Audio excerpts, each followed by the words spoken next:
This is the House of Hockey podcast on the Hockey Podcast Network. Hockey is more than a game, it's a lifestyle. It's you, the diehard supportive fans, your favorite players who are on the team you cheer for and the organization who supports them. The companies that make your gear, bags, and beer league sweaters. The hockey moms and hockey dads and everything else that makes this House of Hockey your home. Come on in. I'm Breezy. And I'm Rae Rae. And this is our house.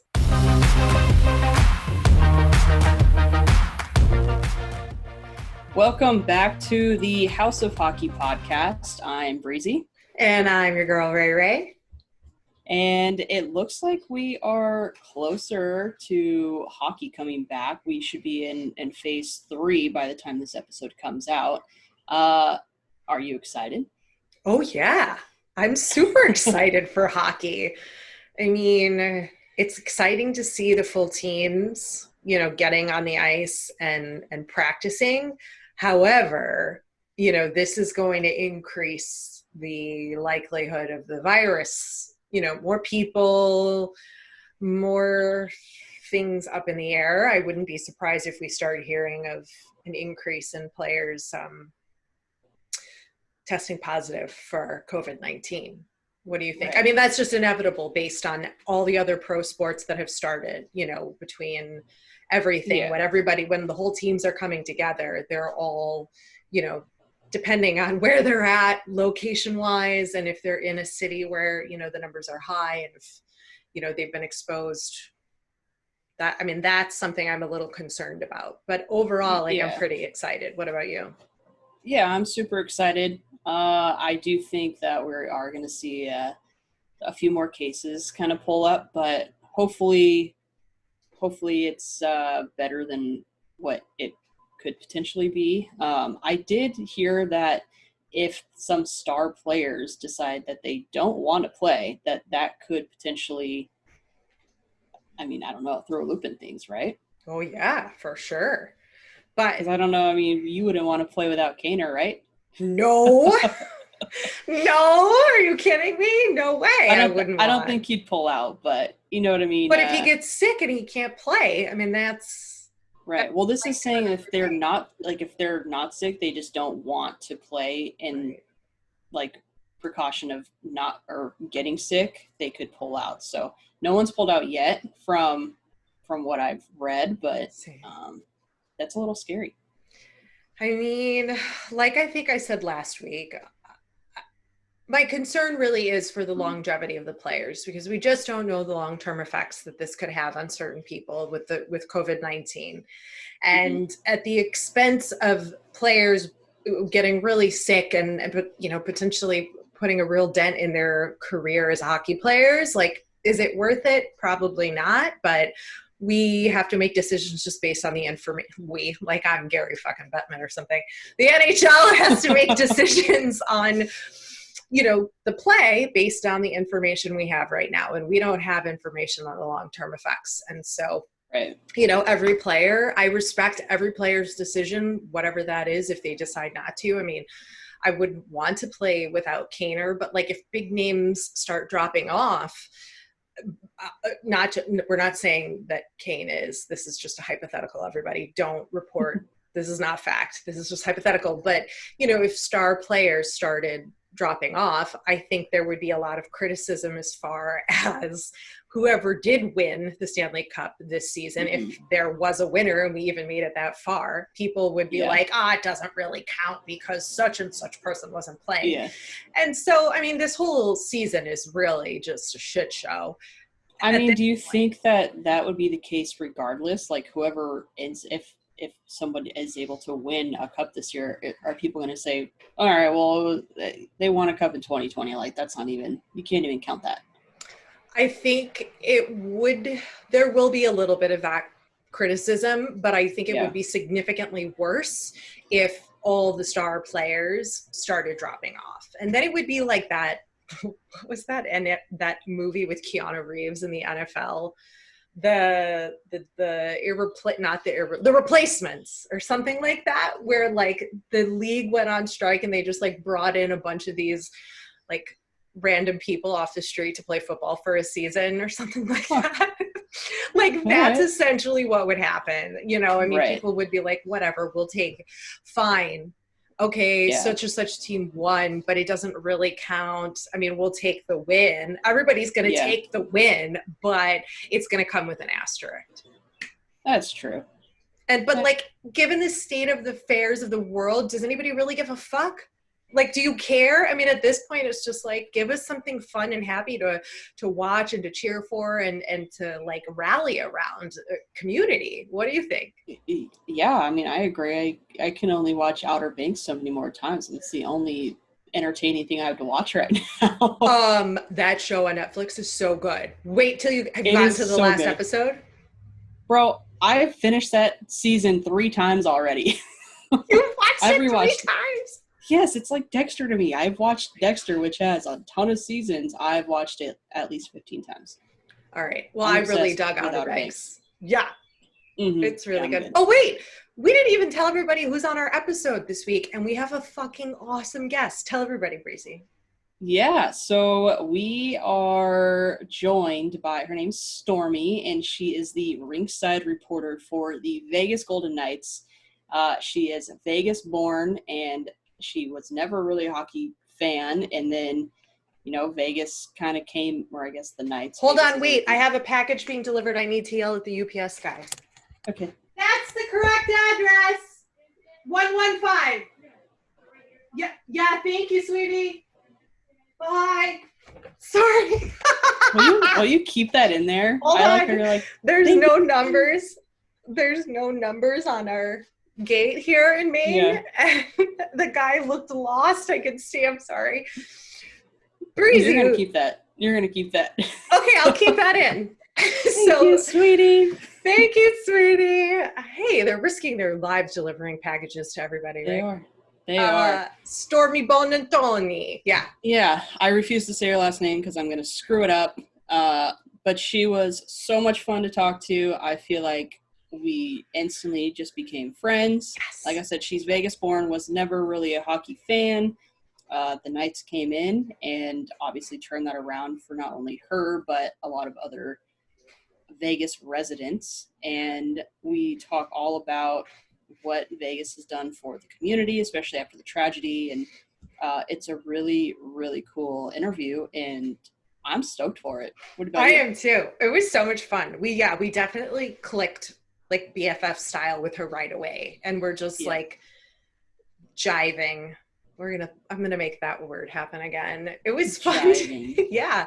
It was fun to hear her. She shared a couple of fun stories of her time with the players, because she interviews all the players. And we talked about the dynamics of that Vegas Golden Knights team, which is, as we described, a complete cast of fucking characters.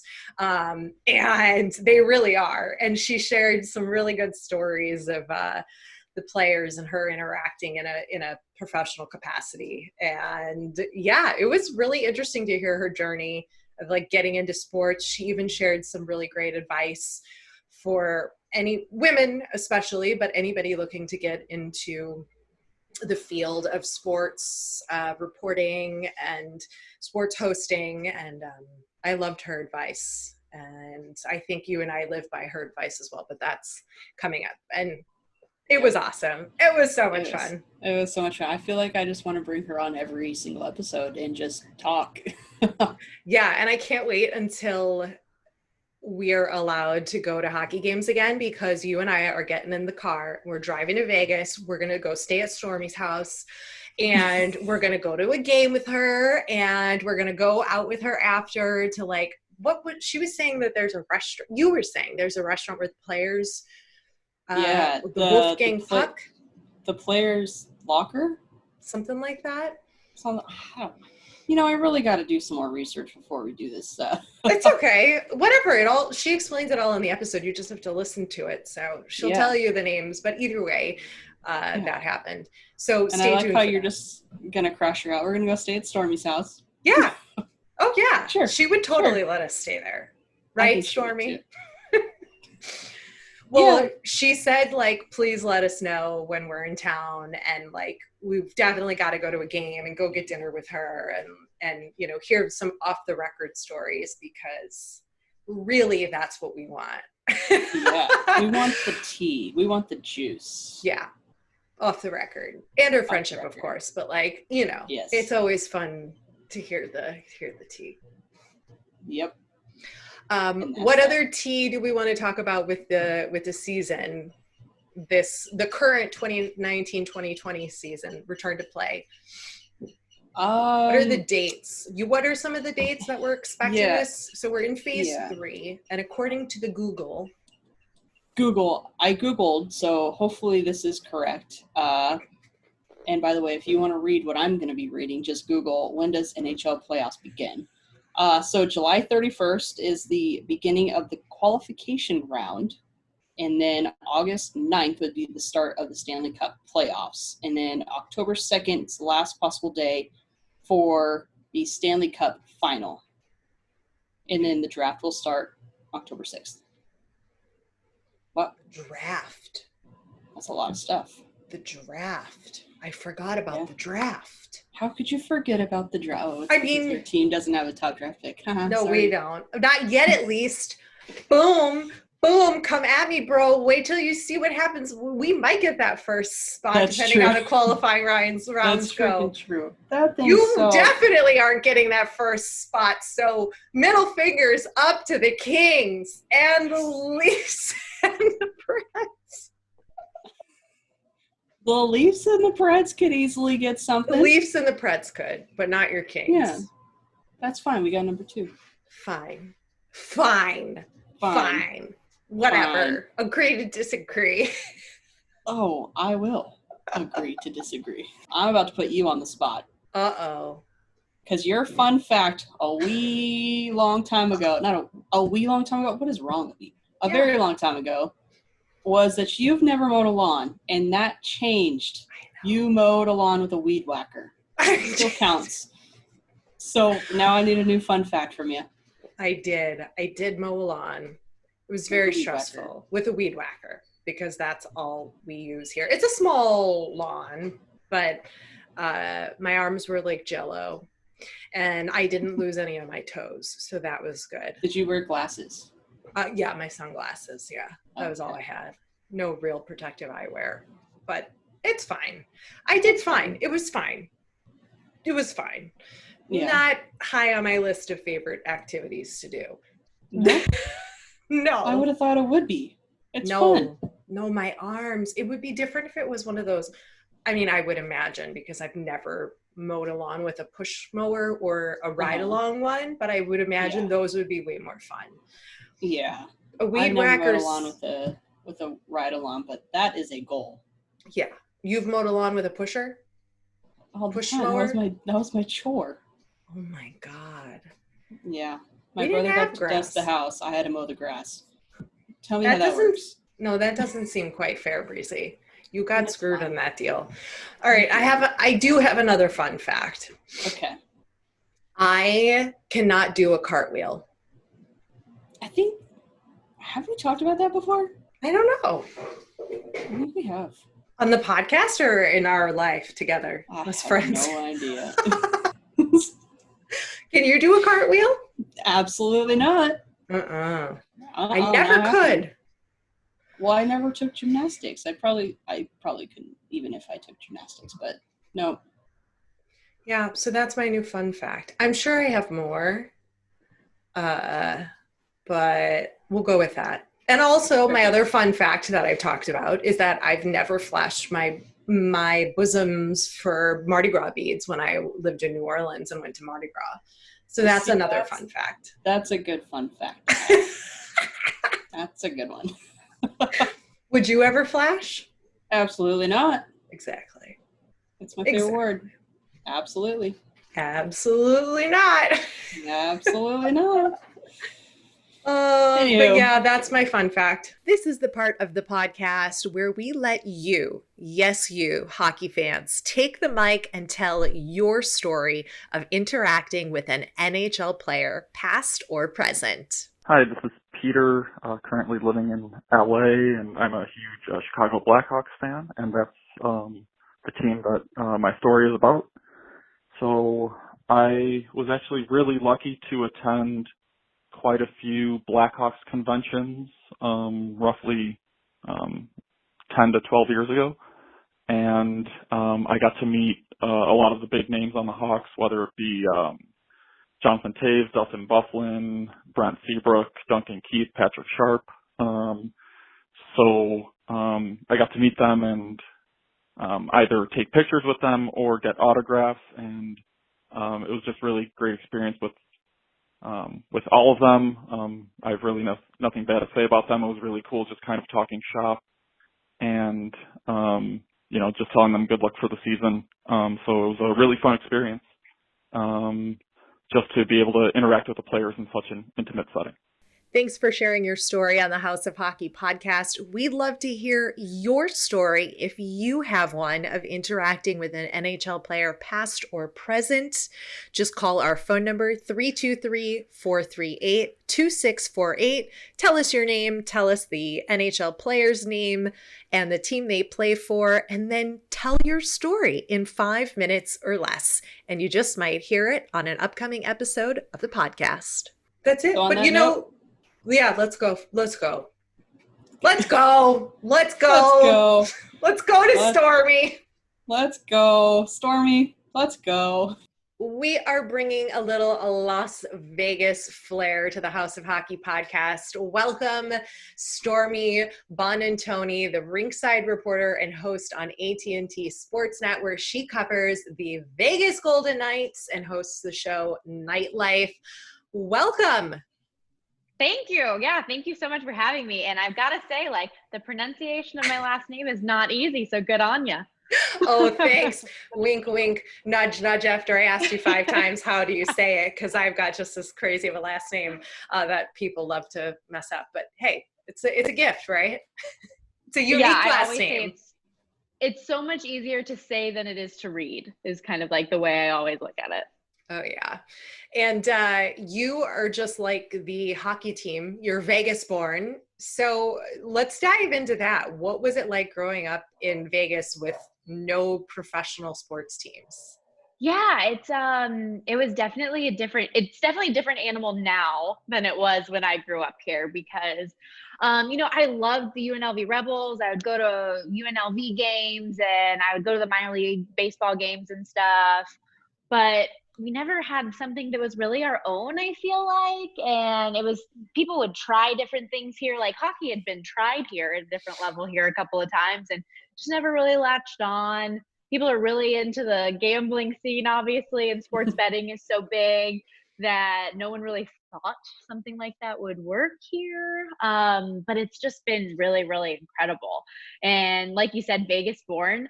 The first time I saw that was going to be a slogan or a motto for the team, I was all in. I bought a shirt that day. It's basically tattered now because it's just been worn like crazy. But nice working for the team now that they just give me some Vegas born stuff. I don't have to rely on that one anymore. But I just felt an instant connection to the team, and it's such I said when I first got hired, I want to call it a dream come true, but this wasn't even possible. You couldn't even call it a dream because I never expected in a million years I would be able to work in my hometown. So it's pretty amazing. Yeah, it's pretty amazing. So what's your history with hockey? So you're a sports fan, right? And how was hockey before the Knights were there? Were you a fan of any team or? Yeah, so I didn't have a favorite team back. I mean, Vegas fans will probably hate me, but I liked watching the Sharks occasionally because I loved their power play music, the dun-na, dun-na, dun. Yes. That got me really into their games for whatever reason. I was always just much more of a casual hockey fan. I love watching NHL playoffs, and I mean, how could you not just as a human being? Oh, yeah. But I didn't have my own team by any means. And then when Vegas got a team, then I kind of became a nutcase like everybody else in this city has been. And it was awesome to have something and want to get into another sport, because I feel from a work standpoint, I had covered so many different things like baseball, football, basketball, track and field, cross country, swimming and diving, tennis. Like I'd done so many different things and, not one of the major professional sports. And so it just made so much sense for me to like actually get really invested in it. But I had not had any hockey experience, like I said. So getting this job, I was a little bit anxious about how I would come across to viewers who are such dedicated, intense hockey fans. Like you can't fake hockey. You really can't. Right. Yeah. So I just had to like put my head down and learn every little thing that I could. But I've been really fortunate here to be just like surrounded by such incredible people that any questions I have, they don't make me feel dumb. They answer it and help me along. And it's been a really, really good experience. That's awesome. So tell us then a little bit. I know I did some research, aka Instagram stalking, which is what the world is now today. But your dad played professional baseball, so you grew up in like a sports family. So were you a fan of like other sports outside of hockey? Obviously, clearly, because you're a sports broadcaster and you've covered all the sports that you just named. But tell us about like getting into this sports broadcasting world in your family. Totally. I was a nut my whole life. I was such a daddy's girl, you know what I mean? Like anything that my dad liked, I wanted to, hang out with him and do whatever. And he did play professional baseball. He was on the 40-man roster for the St. Louis Cardinals. He was drafted by the Cubs when he was younger out of Western High School here in Vegas, actually. And my mom is a gymnastics coach here in the Valley as well. So like kind of sports in general were always in our family. And oddly enough, even though my dad played baseball, like his favorite sport was football. And then I ended up playing basketball and doing gymnastics. And then we're always surrounded by it. And so that was kind of just my whole life, really, just sitting on dad's lap, watching games every day that there were games on the television. And that kind of just formed my love for sports in general. And then when I got to college, I did not foresee in any way, shape, or form that this would be my career. And I was doing all of my prerequisites for nursing to become a nurse. And you have to take like required electives. And I took a radio television elective and like really, really loved it. And my teacher said I was kind of good at it. And all of my sports stories were so much better than any of my news stories that I tried. And I have like an email that I have saved from my teacher that was just like, Stormy, I don't know what your like goals are in life, but you need to be doing sports. And ever since then, it's kind of just taken off, and that's how things have ended up. I'm so glad that it ended up working out. My dad, like he's so supportive of me, but I remember when I switched majors my junior year in college to pursue kind of like a crazy career path, he was like, I love the idea of it. That would be awesome. But like I can't support you till you're 30 either. So I'm really glad that it's worked out. Oh yeah. Yeah. Cause he's seen it like in his experience, even, for sure. That's awesome. Yeah, like he just knows how competitive sports were on like his side of things, and that it would be very similar on this side of the business as well. So he was a little antsy, but it worked out. Yeah.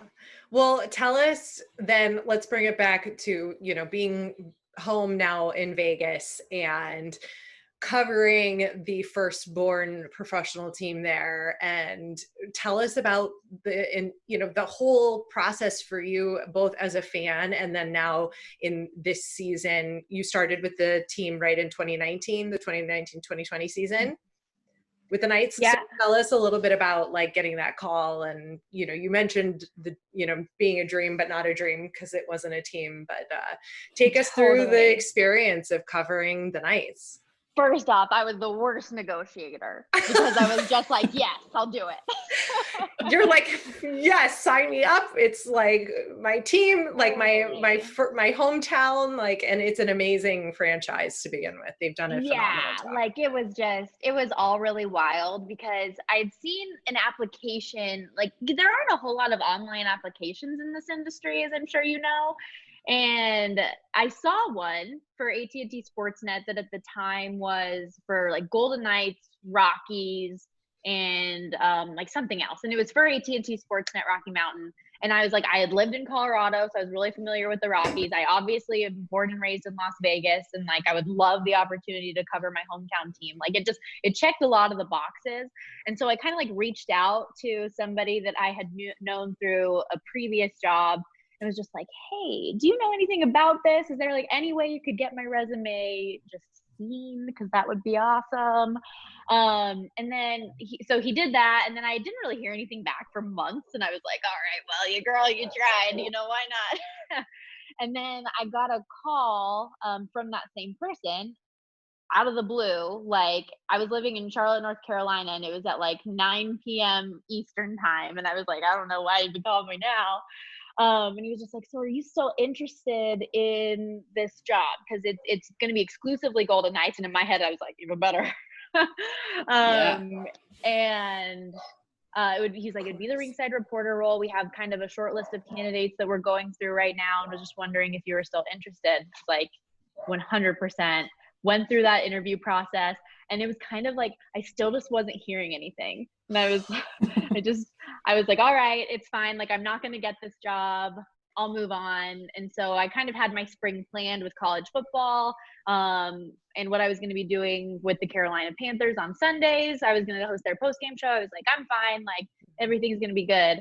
And then, like, it was like right at the moment that I mentally shifted that I'm not going to get the job, that I got the call that I got the job. Of course. And I was just like, let's do it. And I like dropped everything. And what was so crazy too was like, I called my dad and I was like, I don't know if they like me. I don't know if this is going to work out.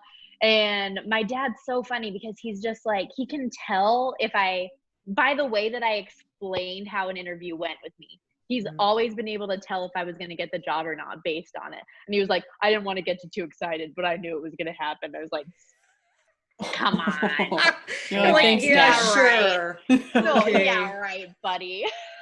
So But my family, like, obviously loves the team so much as well. Like, you can't go for 2 minutes driving down the street without seeing a Golden Knights logo somewhere. And I hadn't been home for like normal holidays in 6 years. Mm-hmm. So like, that was just such a cool thing that like I could be around and be able to share in my job, which is like, I do a very fun job, and like, this is the first time that I've ever been able to share that with any of them. And it's actually in my hometown. And it's just so surreal. I can't believe it's happened still. Like, that I get to do this every day is pretty wild. Yeah. Well, how has, the Knights hockey brought Vegas in general? I mean, they had obviously a tragedy that happened right when the season had started. And it seems like the whole entire city kind of wrapped everything around the Knights. So what have you been able to see, and what have, the players and the organization have brought to the city of Vegas?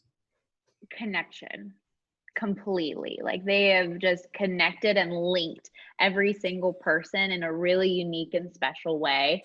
And I remember watching that first home game after October 1, and I was in Charlotte when I watched it, and I was watching it on like this little teeny tiny screen. And Derek England stepped out onto the ice and gave his incredible, heartfelt, memorable speech. And I just had chills up and down my body. I had a tear running down my face. I called my mom. I called my dad. Like, I was just like, I knew if I felt that way from afar, how everybody in that arena must have felt, how everybody in the city must have felt. Because obviously, like, the tragedy that happened here affected everyone in some way, shape, or form. Like, I had friends that I went to high school with that were at that concert, and my brother had left the preseason game that day and was like driving home, like, past it. And things like that are just like, it somehow like linked everybody through this terrible event.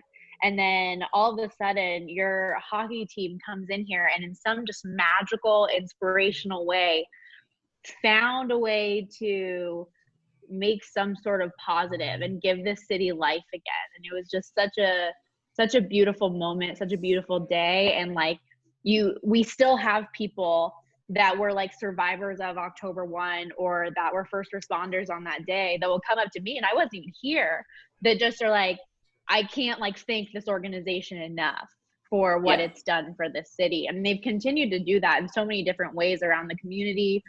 Even in COVID right now, just the way that they've kind of responded with meals to hospitals and those frontline workers, and doing whatever they can.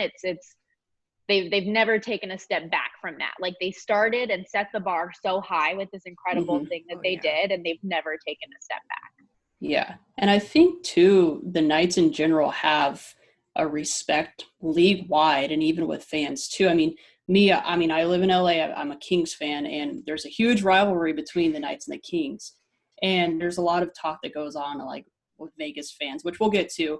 But I think at the end of the day, like, I know I have so much respect for the team and the city, especially seeing what that organization and the players have done. So I think congrats on that. So, I mean, I think that there's just so much respect regardless of, reputations or anything like that. So it's really cool to hear that. They knocked it out of the park.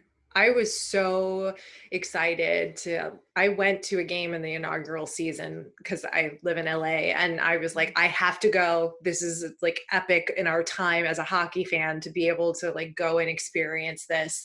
And that in-game experience was just, it's unparalleled. It's nothing else like it. It's true Vegas style. And I was like, of course, I expected nothing less. I don't know why anybody would have had any doubts about the team being like a full success in Vegas, because like, obviously it's Vegas, and everything, any kind of show or performance that goes on is Vegas. Like, I see, and it surprised me a little bit. I just didn't know what it was going to be. And maybe that was just, I had been gone for so long that that's shame on me. But like, the first time that I saw like the opening in person, like, and you see it on TV and you're already like, oh my gosh, like, how are they executing this? This is crazy. But like, the first time I saw it in real life, I was just like, what? Yeah. They like, but everything they do is like that. It's just so creative. The people that work on, whether it's our like marketing or game entertainment presentation, like every department we have like has these brainstorms, comes up with these super out of the box interesting things, and then they nail the execution. It's just it's crazy and it's amazing, and I can't wait till we can see it again because I miss it. Right. And even out on the plaza, whatever that's called, the T-Mobile Arena Plaza, they have like activations and stuff for fans to hang out outside before the game and like shoot pucks, and like, obviously you can drink outside in Vegas with like open container laws and everything. But they just really did a great job. And I also got a chance to talk to some of the fans. I have a video series where I was interviewing fans all across the country in the NHL. And I was like, obviously we have to talk to Vegas fans because this is huge. And I was blown away at how devoted, how knowledgeable the fans were, how literally every single person is decked out from their like underwear to their shoes to their makeup to their earrings to their skin, tattoos, like everything. And like the team had just started and they were like all in, and it was mind blowing. Like the fans get like a bad rap from like the naysayers, right, in the hockey world. They're like, oh, Vegas fans, they're bandwagon, they don't know anything. And I'm like, actually, you're wrong. They know more than you probably do about. Like, they might have, like, a lot of the core fan base, like, might not have known a lot, like, going into that first season. But they learned fast, and like they made it their life outside of work. Like, it's really, really cool. I was actually talking to one of my coworkers on the video production side the other day, and since I wasn't here for year one, we were just kind of like talking through how different the team is now versus what it was then. And he said that he remembered going to, like, it was the first couple weeks of the season, and just going to Beer House, which is right next to T-Mobile. It's a little bar there, and seeing I think it was Riley Smith or somebody just like sitting at the bar top, like not being bothered by anybody. Like, because like nobody at that time like knew who anybody really was yet. Like it was all very, very new, and he's just sitting there not being bothered. He went up to him and said hi, and then just like left him alone, went away. And like my friend was like, and I just kept watching, and like no one approached him. Like he would never be able to do that 3 months later. No. Like No. without having people come up to him and like say, "Oh man, that game was great." But it was literally like after a game, just sitting there, minding his own business, like crazy. That is so funny. Well, I think Vegas fans in general too have had a little bit of taste of pro hockey before Vegas or before the Knights, because the Kings actually would play preseason games at MGM, and they did this thing called Frozen Fury. So I've attended it a couple times, and there were Vegas residents who were there, and they're like, "We don't even know what hockey is, but this is cool." So it's cool to see how the sport has grown so much from me visiting, for a Kings game to now what it is. And I unfortunately have not been to a Knights game at home. I have been to the T-Mobile Arena when they played the Frozen Fury. It was like Kings versus the Stars, I think it was. So super excited for that. You gotta come. Yeah, I know. Does, I right? need to. I need Darn to. COVID. Yes. So funny. But I wanted to let's talk about the fans a little bit, because like Ray Ray said, they kind of have a bad rep because of they don't know hockey or they're bandwagoners or whatever. But can't really be a bandwagon if your hometown hasn't had a pro team, first of all. Yeah. So and like you said you had a lot to learn about the sport just because you didn't grow up, really with it. So how would you describe the fans kind of seeing the sport grow as much as it has and then being in the arena all the time? Yeah, and like I don't think it's fair to call Vegas fans bandwagoners by any means, because like it's not our hometown's fault that the team had the run that they did in year one. Yeah. Okay. Exactly. Like, it's not like it just was an amazing thing that happened. Like yeah. They got on, if it was a bandwagon, they got on it from day one. So like that doesn't really make sense either.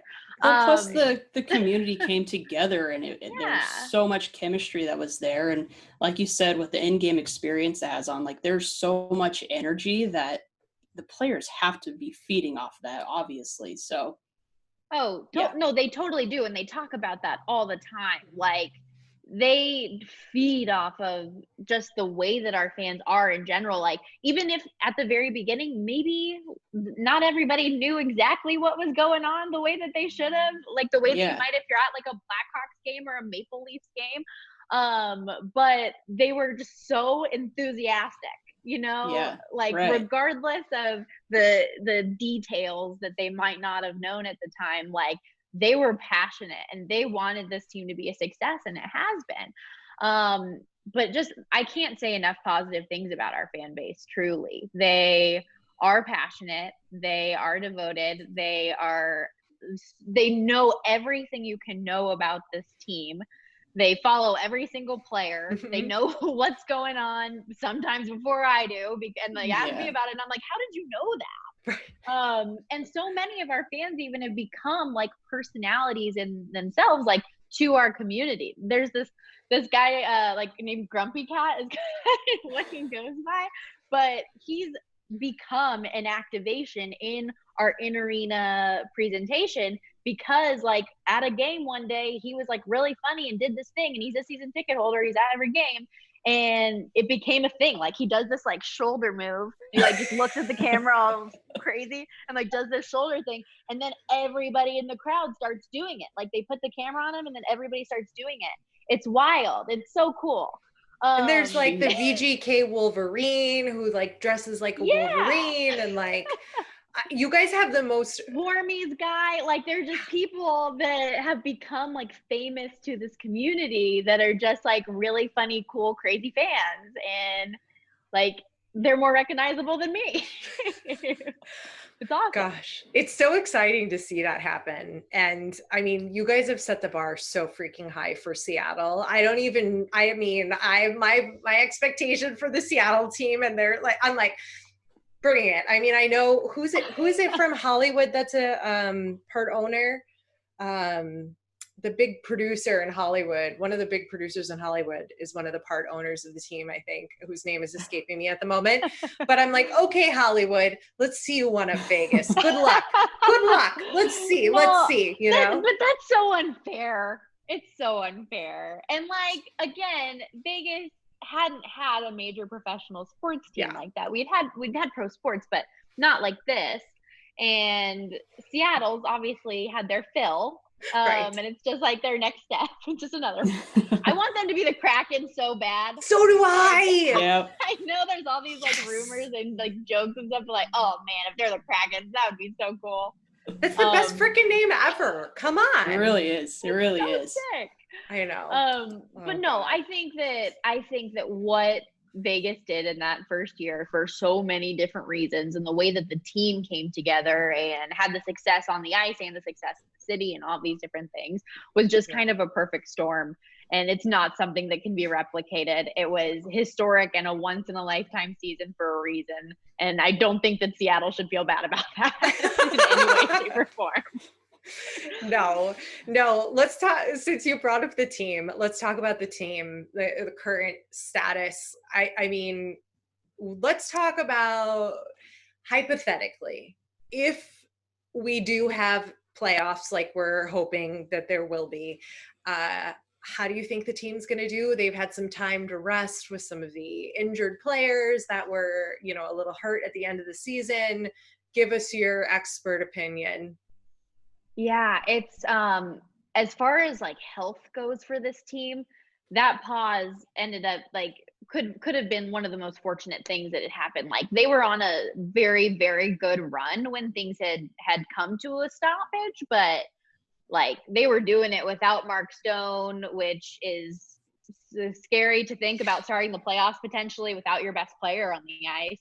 And then obviously there were injuries. Other Max Pacioretty was week to week at that time as well, who's one of our top point producers. And then you had Alex Tuck, who was rehabilitating, and we all expected him to be back. And then he had a setback at practice, so he wasn't able to be there. Chandler Stevenson at that Wild game was going to be a game time decision. And so we'll never know what that decision would have been. But another person who had like been injected into the organization this year that was having an injury. And I mean, at that point in the season, everybody's got the bumps and bruises and they're playing through things, but to have like key players in your lineup to be out like that at such a critical time, who knows what would have happened. And so to know that all of those guys and that everyone on this roster right now is going to be coming back, if there is a playoff like we hope, that everybody will be healthy and will be good, is wonderful for this team. Of course, knowing that other teams are going to have that same thing going for them. But what like Ryan Reeves said last week, he was like, yeah, like I know it's going to be really, really competitive. It's going to be really tough because everybody's going to be back healthy. But I firmly believe that a Golden Knights team back healthy is much more dangerous. And just the fact that he even like said that was like, all right, they're feeling it. Like they're feeling good. And the majority of the players during this pause did stay in Vegas and have been in good communication with one another, have been here to start the phase 2 training. And yeah, I think that they'll have a pretty good shot at it. And it's really exciting to think about. Such a bummer just in life. Like this is my first like NHL season. This would have been my first NHL playoffs, and so it'll definitely be memorable. But not the way you had expected. No, not what I had anticipated. But if they do get to playing, like I'm really, really excited to seeing what this team can do, what the lines will look like with everyone healthy. It'll be a lot of fun. And you've got the best goalie in the entire league. You took a letter from my Blackhawks. I was furious with my Blackhawks that they took my goalie. I love Leonard, but yeah, at least, I mean, I'm like glad at least when he went to Vegas, but that's another huge reason why I really hope that they're able to play, because like them as a tandem, like having the option to see if you can go with a hot hand and who that will be, like come playoff time is so critical. And I like when that trade happened, I was like, this is kind of crazy. No, like we for sure didn't expect it. Like as far as our broadcast team goes. We were like, what is going on? But it was such a great addition. And I know so many fans are like, can we keep them both forever? Because that would be wonderful. I don't know how that's going to work. Cap space does exist. But I know that everybody like is so excited about the potential of this team in the playoffs simply because you have that option. You have that luxury to have two key pieces. We were even just doing like we're starting to do these previews once a week of the round robin opponents and then going down the Western Conference. And like the first opponent that we just like looked at for the round robin was Dallas. And we were just like, goalie tandems, how this will help you in the playoffs. That's funny. And you guys recently picked up Alec Martinez from my Kings, who obviously has experience. He scored the game-winning goal against against the Rangers when we won the Cup in 2014. So I think you guys are going to go far, if that is the case, just based off of your roster space. But Vegas has yet to name a captain, right? So I don't think that they're necessarily missing a leadership role, but no one's wearing the C. So if you could, who would you pick to be the captain? I hate these questions. Well, it's interesting too because our new head coach, Pete DeBoer, is a fan of captains. He has had them in the past, had success with them, does believe in them. And so while the team has had this kind of like everyone in the dress room is a captain, you know what I mean? Like it's an all-encompassing leadership group type of a mentality that they've had from year one. I wouldn't be surprised if in the next year that Pete DeBoer does decide to name a captain. And there are a few options, honestly. I think that Mark Stone is probably the front runner for that role, but there are a lot of other people that I think could fill that role as well. Because I don't necessarily think a captain has to be your vocal leader. I think that it's someone who has to lead in a variety of ways. He has to understand the media responsibilities that come with being a voice of a team, being that on-ice leader, that you don't necessarily have to be the guy talking all the time to lead. There are some guys that are the best leaders because when they speak, you listen because they don't talk a whole lot. And so I think a lot of different factors will play into that, but I definitely think like that if everybody was like putting hands on the table right now, that Mark Stone would probably be that pick. But you also have guys like Max Pacioretty, who was a former captain with the Montreal Canadiens. So like you have those people that know that role and know that responsibility as well. Yeah. See, I was going to say, I always butcher his name, but Marchessault. I think that he's been Marchessault. Yep, told you I've always butchered it. But I feel like he has brought so much to the table to the team in general. And I feel like the whole team has so much respect for him. So if I had to put money on it, I'd say him. Well, yeah, he's totally one of those guys too that like can just he's an inject energy into a game type of a guy. He burdens everything on him already. He'll be the first guy in the dressing room and tell you, we didn't do this, this, and this right. We got to get it fixed, and we're going to go talk about it and figure it out. So I can totally see that as being one of those names as well. Yeah, he's a little firecracker. That's what I like to call him. I would agree. He's a character. You've got literally that team is a cast of characters from Revo to Fleury with his pranks. I mean, that locker room's just got to be like hysterical and a good time. Like give us some insight, give us like a little taste of like what that's like when you're doing interviews with these guys. Like do you have a story you can share with us, or like, you know, give us something that describes this cast of characters? They're all, I mean, Nate Schmidt is another one. Nick Holden is like sneaky hilarious. Alex Tuck will give you a good joke once in a while. Like all those guys you mentioned, and those like it's a never ending list, as you said, of just like guys being silly. Even Alec Martinez, who you love, Breezy, he was partnered with Shea Theodore after the first couple games. And like they had really, really good chemistry, all of this stuff. And then he's talking to media and everybody's asking him about like the connection with Shea, like what do you guys do that's so complimentary, like all these questions. And he's just like, how many times do I have to tell you guys, like, yeah, he's the best, he's a superstar. like just being goofy. So yeah, Alex, another great storyteller. But I don't know, I'm trying to think of funny specific things. We did a little video on Valentine's Day of like your favorite rom-coms or like different chick flicks and stuff. And Jonathan Marchessault was like, everybody else was like, no, I don't watch those, like totally being manly man. And Jonathan was like, just listing them off. He was like, oh, I really love How to Lose a Guy in 10 Days. What's Made in the Jennifer Lopez movie, Made in Manhattan. Love that. Was just reeling them out. Like a lot of movies I hadn't even thought about in years were great. The Notebook. And so that kind of like led me into asking all the guys, okay, so like how many times have you been forced to watch The Notebook? And he was like, oh, I wasn't forced. I cried. Anybody would cry watching that movie. It was like just the like pure television gold. Yes. What was happening at the time. He's hilarious. But Nick Holden was somebody who was like sneaky funny that I didn't really expect to be funny, because in like a lot of our interviews it's, you know, pretty like, all right, this is what we're gonna do, status quo. And on our the team's dad's trip was like one of the funnest, weirdest reporter experiences I've ever had, because like they went to wineries and they were doing all these different things and we were covering it, but then we also like got to kind of like have fun too and be normal people around them. And like Nick Holden and his dad were just so funny. Like they were playing music constantly, singing every word to every song. I don't even know how they know all of this stuff. And then he shoe checked me at like the team dinner. Like other players were getting shoe checked.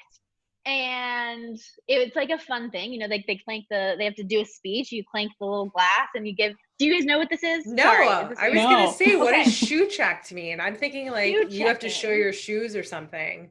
Yeah. So I didn't know what this was, but apparently it is a tradition in NHL. Like it's a tradition in hockey that like when you have these mass gatherings with the team, you go around and like you sneakily put something on somebody's shoe.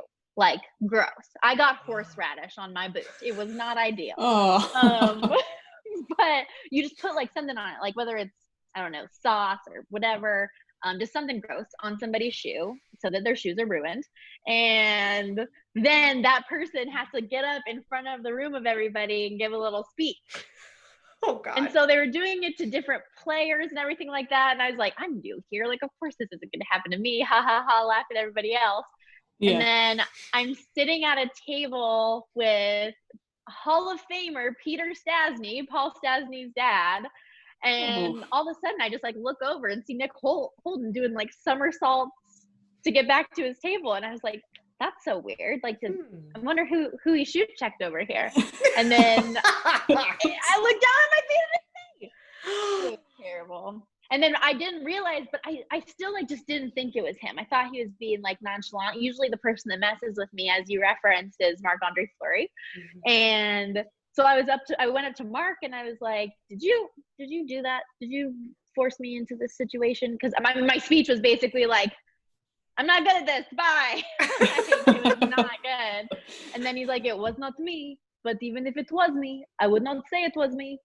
And then Nick walked over. Y'all are the worst. Like it was just, yeah, that's probably one of like my favorite stories. It was such a fun, like the dad's trip was just so fun, getting to see all the guys like loosen up around their dads and have a good time. And their dads were sharing funny stories about them and stuff. It was, oh gosh, I was so embarrassed though, like trying to make a good impression on Peter Stastny. My God, that's a lot of pressure. I would be nervous as hell too if they're like shoe checking you and you're like, oh my God, I have just like when you're not expecting it, you're totally out of your I just never expected it to happen to me because I was like new, but then I was like, you know what? I think they accept me now. This is good. That's good. Like, team bonding. You're part of the team now. If they feel comfortable enough to do that, like it worked. We're good. For sure. There you go. For sure.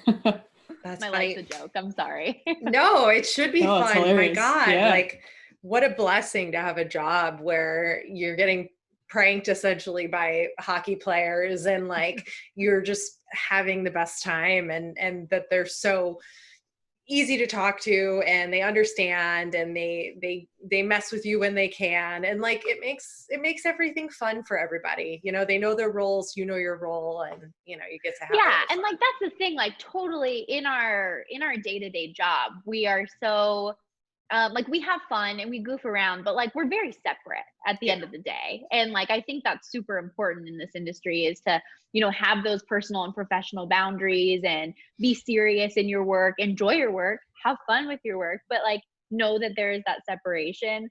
And so like just kind of a random moment like that where you realize at the end of the day we are still people.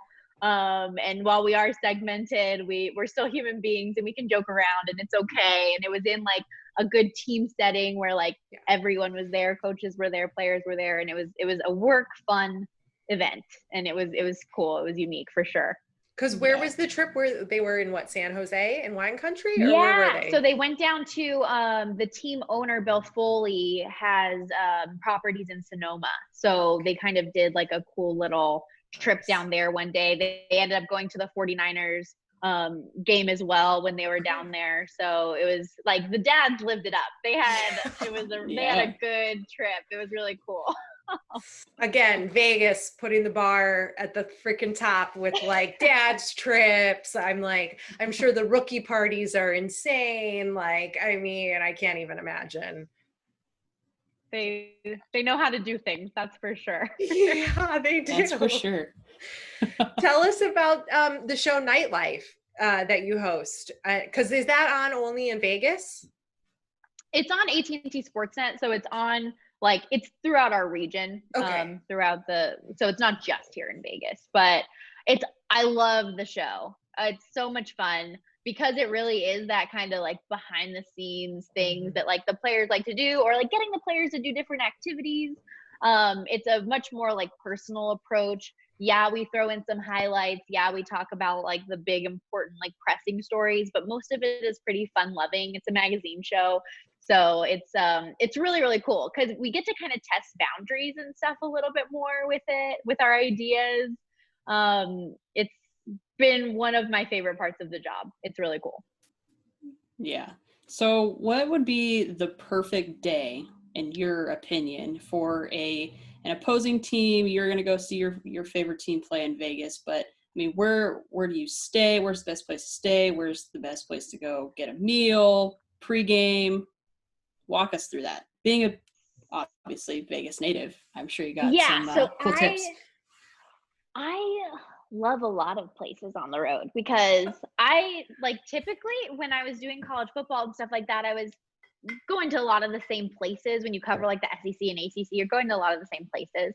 And so to get to kind of have the world as your oyster and go to all these different places across the country and in North America was really cool. And so Nashville obviously is awesome. I had never been there before, but Nashville is like a really cool spot to go to a game. Their little like country music downtown is so fun. Going to Tootsie's and all those little places. And one of my coworkers, like the cutest little purple building in the game. Yeah, right.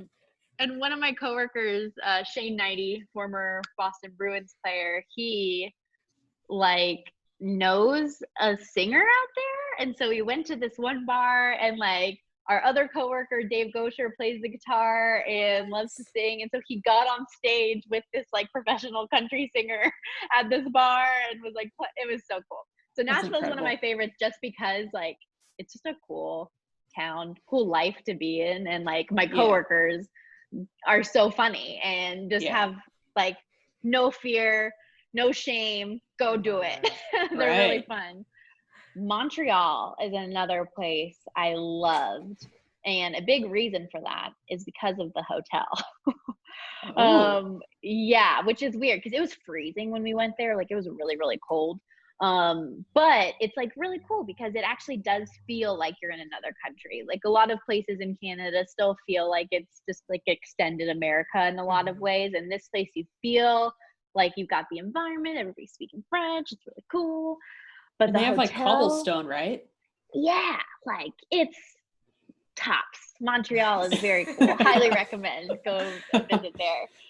But their hotel is sick. and it has like because it's cold, and so when you go in the bathroom, it's got like the heated floors and like the towel rack is heated, like everything is heated. And I really, really loved that because, like it's cold there and I'm from Vegas. I need hot. Yeah. So that's another one. But yeah, there's a ton. Like I could probably, I know that's just two, but I could probably talk all day about life on the road just because it's such an interesting, like unique part of this job. Tell us what, Stormy, in Vegas, like what would you recommend for teams, like for fans who come to Vegas? Like where should they eat? What should they do pregame for like to attend a Knights game? Okay, so many options. If you want like a good steak dinner, STK in the Cosmopolitan is just like so good. And they have this corn stuff. I don't know what it is exactly. It's like it's called cream corn, but it's not. It tastes like cornbread. And it's really unique and like one of the best side dishes I've ever had anywhere. So STK is for sure really good. And they have like crazy desserts too, if you're a sweet tooth type of a person. Also, one of the players' favorite restaurants, if anybody's interested in that, is Andiamo in the D Hotel. And it's an Italian restaurant. And so we Italians, we great Andiamo, stuff. Let's go. But it really like feels like you're kind of in Italy a little bit. You're transported and like the waiters speak in Italian, like, in and out a little bit, and they give you the flavor. It's got the music and it's all really authentic. So that's a really good one. As far as like pregame activities, like I mentioned that Bar Beer House earlier, it's right next to T-Mobile. That's a really good spot. And like that, I feel like they're really cool because they always do like welcome signs to the opposing team too. It's go Knights go, don't get me wrong, but like they welcome the other fans too. And so it's kind of a cool little environment. But anything on Toshiba Plaza, like we were talking about earlier, just go out there, get there a couple hours early. Fortunately, like the time of year when hockey is being played, it's not like scalding hot out there. So like go enjoy the experience, get your face painted, do whatever, but like enjoy Vegas for what it is. It's you can have a drink out there and you can like enjoy the sightseeing. Like I think that people watching in Vegas is better than anywhere else in the world. And like just soak it all in. So anything around that Toshiba Plaza area before a game is going to be a lot of fun. Yeah, and the players also have a restaurant, right, that they teamed up with. Who do they team up with again? Wolfgang Puck. Yeah, that's right. Yeah, so that's actually right across the street from where I live too, and I love it. It's called Players Locker, and it's kind of like Alex Tuck was kind of like the main investor to get into it. And then Derek England, William Karlsson, Riley Smith, like a bunch of other players ended up joining in with him too. And when you walk into the restaurant, I mean, obviously they have like great food, great drinks and all of that stuff already. But what's cool about it is when you walk in, they have like this locker essentially that has like different players' names on it and then different folks in Vegas that have their bottle there, and they're all like laid out in like a locker style. And it's really cool just to see like who has a bottle at Players Locker, and it's pretty cool. And like of those players that are like the part investors, owners, whatever, they have like special items on the menu too that were like their favorite and like that they taste tested or had input in what they are, and they're really good. It's really good. Riley Smith has like, I think they're like cheese curds. And I love cheese. I ate like 100 of them. They're really, really good. And then Shea Theodore has like, it's like a chocolate chip cookie coconut caramel thing. Oh my God. And like I gained 20 pounds just looking at it, but it was freaking awesome. Like it was so good. Like, so yes, that's another spot I would recommend. And 7-5 Brewing. Yes, of course. Revo, baby. Yeah, his beer is actually really good. I'm really into breweries in general because my first job out of high school was in Colorado, and they're like, they have a huge brewery scene there. And then I moved to Charlotte, North Carolina, and it's really big there as well. And so when I got here, like I found Able Baker and like a couple other spots, and then I tried Revo's beer, and I was like, good on you, buddy. Like it was really good. So I'm not surprised that it's doing so well. Yeah, I want to go to the restaurant, obviously taste Revo's beer. Looks like a good time. So I think Go to a game. We want to hang out with Stormy. Yeah, we want to up, guys. Yeah, we want to do it all. Exactly. I'm here for you. Make it happen. I'll get you the 6-pack of Trading Day. Then we'll hang out after the game, go to Wolf Game Puck. And like, what a perfect name for hockey players to be in, like, as a part of your restaurant, like Puck. No brainer. Makes sense. It all makes sense. It's so good. So what advice do you have, Stormy, for other women who want to get into the sports broadcasting world? So many. I actually do this thing on Twitter right now called Tuesday Tip Day, which is like, I was reached out to by like a lot of young reporters that are like nervous and anxious about trying to get into the business right now because of COVID and how scary that might be with jobs in the future. And so I've just been doing these little tips. And so I have like a lot of little secrets, but I would say like the biggest thing I think for people that are like trying to move their way up in this business are to first and foremost be nice. Like obviously like work really, really hard, know your stuff, but like those things should be a given in my opinion. Mm-hmm. And then being nice to everyone that you meet and like building connections and building relationships, because I remember in school, my teachers would always talk about like networking and how important that is. And I didn't really get it. I was like, I don't go to any conferences. I don't know how to meet people in the business. Like, I don't know anybody at any teams or networks or anything. And I just started like realizing slowly but surely, the more I started doing these like little one-off events, that like production staff or producers or your cameraman, whoever it is that you're talking to, if you make a good impression on them, they'll want to work with you again. And they'll want to choose you over somebody that maybe they don't know before, because you had that good impression, because you had that good experience, you were prepared, you were nice to everybody. Like, I think that like being easy to work with is like really undervalued. And so my best advice is just be nice to people, work really hard, and keep in touch with those people too. Like, don't let it be a one and done interaction. If you felt like you had a good connection with somebody, like maintain it. So I set timers or like reminders in my calendar a lot of times that I'm like, okay, in like 3 months. So I'll get like a random notification like 3 p.m. that's like, check in with Chris. Like, just because I think it's important to like maintain those relationships, and you never know where that could take you in the future. If you're just, say hello, say hi to some folks. Like, that's helped me big time. Like, seriously, like one time I just emailed someone. I was like, I haven't talked to you in a while. Wanted to see how the family is. Did your son ever like do X, Y, and Z in football like he had planned? Just because you remember that like little nugget about your previous interaction with them. He was like, oh, good to hear from you. Like, oddly enough, I actually have something that might be up your alley. And like, I ended up doing work for this guy just because I checked in and said hello. Like, don't have that expectation going in, but like do it because you're genuine, because you want to, but you never know what can come from a lot of those instances either. Right. It's a good habit to have. And I think just being a decent human being, it doesn't cost anything. So I think just be nice, be a decent human being, and good things will come to you. Yeah, I always say it's seriously, it's the easiest thing you can do. And I feel like it should be pretty common sense, but I think a lot of people, especially reporters, like get in their head a lot.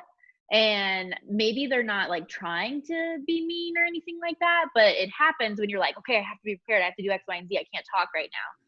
Just like try to mellow out a little bit, just calm yourself. It'll be better for everybody. Exactly. Yeah. So each episode we do this little segment to kind of wrap it up. Super easy. No pressure. I'm scared. Don't be scared. So we like to ask 2 questions, and the first one would be, who is your favorite hockey hunk? What? That's everyone's reaction. Like, who's the hunkiest hockey player? Oh, I can't do that. Can I sidestep this a little bit? Sure. Yeah. So go ahead. Okay. Not that he's hunky, but like I am obsessed with tall people. I think they're fascinating. So I'm gonna pick Okay. Zdeno Chara because Love like it. what is he, like 6'9"? Yeah, I bet if we went back to back, his Oh. butt would be like at my shoulders. Mhm. Like That's true. it's just so like yeah, that's what I'm gonna pick because I'm sidestepping it. All right, that's a good one. That's a good one. And then who's your favorite hockey lady? Oh, I have a lot. Like girl crushes in the hockey world. Yeah. whether it's like people that I look up to Yeah. or Could like, be like along anything. those lines. Yeah. Well, for one, I want to say Breezy. I love your girl Carlin for the Kings. Like she is such a beautiful person inside and out. She was one of the Yeah. people that when I like first got this job, just reached out to say hi and was super nice and supportive. And then I actually met her for the first time in person and she was just like, what do you need? What can I help you with? Do you have any questions? Like, here's my phone number. If you need anything, I'll be over here. Like above and beyond. That's amazing. Yeah. Like, and you don't see that every day. And it was really cool to know that somebody who is so good at their job is a really kind-hearted soul, wonderful person as well. And then I'm also obsessed, like every other hockey player in the world, with Jackie Redmond and Lauren Gardner. Yep. Those girls are the bomb. They're awesome. I love that like They're quarantine awesome. show they've put together for I don't know if it airs on TV or what, but I just see it on social media. They're like just pure gold. Again, just like good-hearted, nice people who are like really funny and really knowledgeable and cool people. Like I like what they got going on. Yeah. Lauren Gardner actually was like somebody when I was going through the application process and interview process for the Golden Knights who I had like a mutual friend with. And I reached out to Lauren just to like get some advice. And she talked to me on the phone for like an hour just to like talk through some hockey stuff with me and where you can stand as a sideline reporter in hockey, where you can be, what you can do. And yeah, so she was again just a really nice person who like did something that she did not have to do for somebody that she did not know. It's amazing. Just like you coming on this podcast, somebody you don't know asking you to come talk about hockey on a podcast you don't know. So we appreciate you so much and for your time, Stormy. Tell everybody where they can follow you and where they can watch you and all that good stuff. Yeah, you guys were awesome. Thanks so much for having me. I really, really appreciate it. This was fun, just kind of like loosening up and having some fun in quarantine life. Yeah. But you can follow me on Twitter at Storm Buonantony, Buonantony, because it's a lot. And then on Instagram at Stormy, but with 3 S's. So SSST. Yeah, I don't know. I'm not good at this thing. Doesn't matter. They'll find you. They'll find you, Stormy. Well, thank you so much. And good luck with the rest of the potential season. Thanks, guys. Have a good one. Thanks for coming over to our House of Hockey podcast and hanging out with us. We'll be back next week with a brand new episode. And in the meantime, you can follow us on social media. Just look for House of Hockey podcast. We'll be back next week.